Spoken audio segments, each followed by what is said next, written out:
Hello there people, this is Christian and welcome back to my computer and Fusion 360 and a small challenge for November. I did one more challenge for the fun of it. The challenge is creating the green part here, the part with the slots in, and just to demonstrate the geometry I'm going for is that if you have a pin, this pin has the same diameter as the distance between these two faces here, and it can slide up and down like this. This is done with a cylindrical joint, so it's not really any contact sets with them because they are too heavy on Fusion, but we can do a check, we can do an inspect, interference, capture position between these two components, calculate, and there are no interference detected. We can move, console, move this up a bit. We can do another inspect interference, capture these two components, still no interference.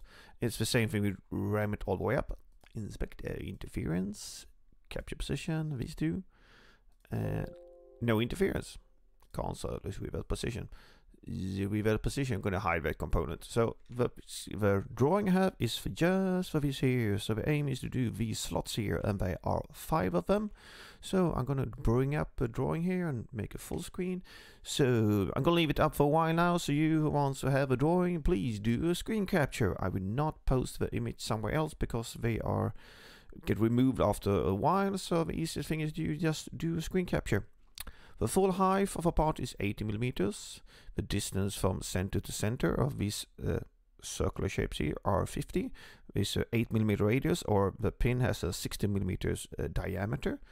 It's 7 millimeter from the tangent point of this down to here. So if you do the math, 17 plus 7 plus 8 plus 8 plus 50 means you have 7 also here. So it's symmetric. Outer diameter is 50 millimeter. Inner diameter is 40 millimeters. Looking from the top, there are 5 slots. Slots have parallel faces, as I showed you. You can move it down. The physical material is steel. And just for fun, if you want something to compare, if you set it to steel, you should get a mass in grams, and it's not 242 grams. That is what you get if you use emboss, which doesn't work if you want the faces to be parallel. I'll give you some clue there. As always, it's just for fun. Give it a try, and if you want to comment below the video, avoid external links because YouTube will simply kill those comments, and we will try to find a way if you want to share the model later. See if I can post something like that. I will post the solution, or my solution, on how I do this in about a week or something like that, so the next weekend. And with that said, I think that's everything I want to post about this. Yes. Back to the part. It looks like this. There are no 3D models to look at this time. There's nothing strange really. Just 5 of these. Also, of course. Sorry, it's also the center of these here are linear top each other, so this is gonna rotate 1/5 of the revolution.